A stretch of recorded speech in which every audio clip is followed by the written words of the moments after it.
everyone, and welcome to our latest Power Profile video, which this month celebrates the second anniversary of our entry into the Japanese power futures market.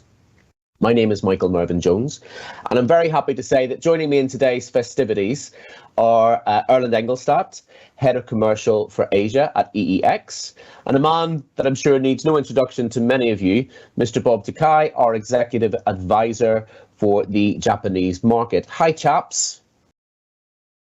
Hi, Michael. Hi, Michael. Erlend, I'm going to come to you first because you were the first guy out in Japan for EEX. I mean, that must be, over 3 years ago, and you were instrumental in the setup phase of our Japan power offering. If you can cast your mind back to that time, did you ever think that we'd be in the position that we are today with, a market share in excess of 85% now? Well, I think that's a great question. I think internally and for my own sake as well, I don't think there was any doubt that we had the merits to be in Japan and to develop a Japanese power market. I don't think we had any doubts either that we could bring something to the table, given that EX has more than 20 years of history in building quite successful electricity and other commodity markets globally. I think what surprised me quite a bit was the speed of adoption. I think we knew that it would take time to build the market, but we saw an immediate commitment from both trading and clearing and broking communities who started adopting the market conventions that we had set for the market and starting to get onboarded in quite fast speeds. So I think what we saw within the first year, and certainly in the second year, is that the time to market has decreased. People have become more comfortable with our product portfolio, which has laid this big groundwork, I think, for sustainable growth into year 3 of this offering. So taking that one step further, Erlend, I mean, you have a long history in developing markets. Why do you think that the Japan power offering from EEX has been so successful in such a relatively short space of time, when other markets, I'm sure you've had experience in, when you're setting them up, they take naturally a lot longer to develop? Well, I think it was a bit of a lucky confluence of external and internal factors. So internally, of course, EEX has been building markets for 20 years, successful electricity markets around the world. So I think we've learned some lessons, and we were able to apply those in Japan, and maybe also then shorten our timing to create a successful and sustainable market.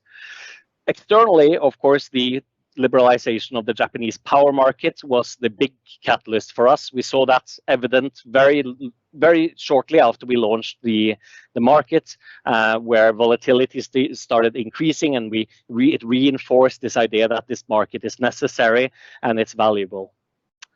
I think timing couldn't have been much better, to be honest. Maybe it could have been better if we hadn't launched in the middle of COVID.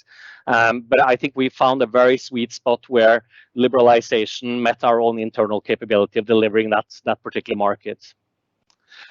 I think lastly, being on the ground has helped us a lot in Japan. We pride ourselves on being close to our customers, and I think building this ecosystem, if you will, of customers, clearers, brokers, and other stakeholders, both in Japan but also in other countries like here in Singapore and in Europe, has helped us a lot growing this market from a completely flat starting point until the market that we see today. Thanks, Erlend. Bob, as our man on the ground in Tokyo, perhaps you can give the viewers a little bit of a flavour on how our Japanese power futures offering has been received, and also how EEX is now perceived by the domestic players from the trading and clearing communities in Japan. Sure, Michael. Thank you very much for the very good question. When I joined the EEX group in July of 2020, thanks to Erlend and also his team's effort, prior to 2020, we had certain recognition in the Japanese market, what we can bring into this emerging market here. But in 2021, when all of a sudden the volatility of energy market globally went up so much, not only in Japan, but also outside of Japan, including Europe. And then our recognition in this domestic market has been raised so much. For example, in 2020, in January, we had the huge volatility in the Japanese power market. The price went up by 10 times, and the volume went up so much, and we didn't close the market. We just kept on opening the market, and that attracted a lot of interest, not just from international community, but also from a domestic community. I think the timing was so great that the EX market name recognition in the Japanese market has been raised so much, and the COVID came in 2020. Even though it was a very, very difficult situation for us to meet the customers, but I tried to make a lot of customer meeting virtually, and if possible, I went out and actually see the customer in person. And I think by this effort, our market recognition has been raised so much. So I think in April 2022, last month, our accumulated trading volume reached 9 terawatt hour. And this is a great success in this emerging power market here in Japan. Thanks, Bob. I myself have worked with you guys on the Japan power market for a number of years now, and I guess I would categorize the first year as the year that we established ourselves, but it seems that year 2 was the year of real growth. Would that be fair? Would you share that sentiment, Erlend? I totally subscribe to that sentiment, Michael. I think we spent 2021 setting ourselves up for years ahead of sustainable growth, really. I think it's really tempting to use an analogy of the famous iceberg, where you can only see the top of the iceberg. I think what you see on the EX website, we see our volumes, we see our settlement prices, other types of market animation. But below the surface, we have an extremely strong pipeline of new customers, in addition to the already 56, I think, that are already set up. You will see that we are improving our technology.